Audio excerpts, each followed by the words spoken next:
Right now, President Obama is trying to move forward with his message of change at a time when even some members of his own party are standing in his way. Just a short time from now, he'll be signing a bill designed to help families save their homes and another bill to give prosecutors more tools to fight financial fraud. We'll have live coverage of that coming up. Tomorrow, the president will try to take control of the red-hot debate over his anti-terror policies, scheduled to give a major address outlining his plan for closing the Guantanamo Bay prison camp, a plan derailed by the U.S. Senate today. Let's go to Capitol Hill for more on that Senate vote and why Democrats delivered an overwhelming slap at their own president. Let's go to our senior congressional correspondent, Dana Bash. Wow, Dana, what's going on? Well, what's going on is that the president's fellow Democrats and the FBI director are making his promise to close Guantanamo Bay much more difficult. No terror suspects at Guantanamo Bay may be released, transferred, or imprisoned anywhere in the U.S. That directive passed the Senate by a stunningly lopsided margin, 90-6. A rebuke to the president and a stark indication of how uneasy this explosive issue makes lawmakers, even Democratic leaders like Byron Dorgan. I'm not very interested in transferring detainees from Gitmo to North Dakota. I'm sure many of my colleagues feel the same way, but first let's see what kind of a plan this president proposes, and then we'll move forward. FBI Director Robert Mueller appeared to affirm senators' concerns, telling Congress bringing detainees to the U.S. does pose risks, even if they're behind bars.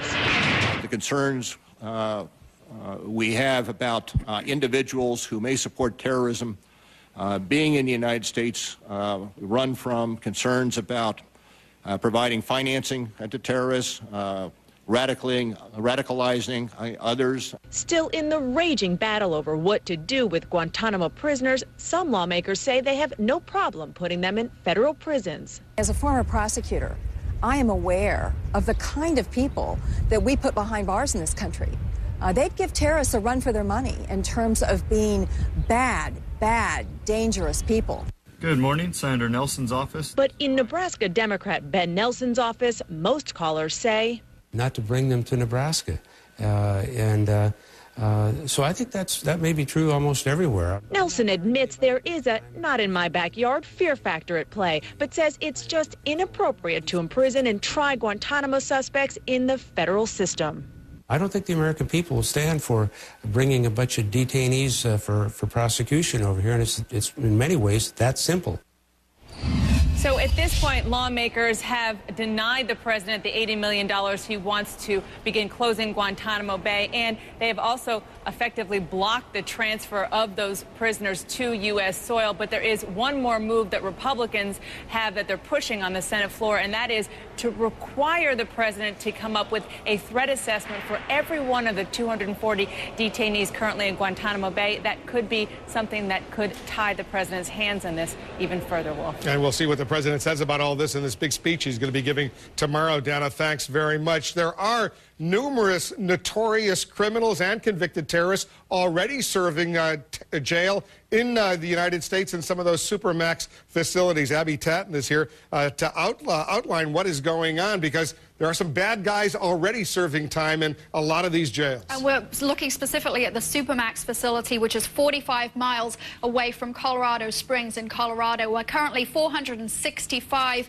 inmates are housed, and they contain some of the most notorious household names. The Al-Qaeda terrorist Zacarias Moussaoui is there, Richard Reed, the shoe bomber, Ted Kaczynski, the Unabomber, the list goes on, Terry Nichols, Oklahoma City conspirator.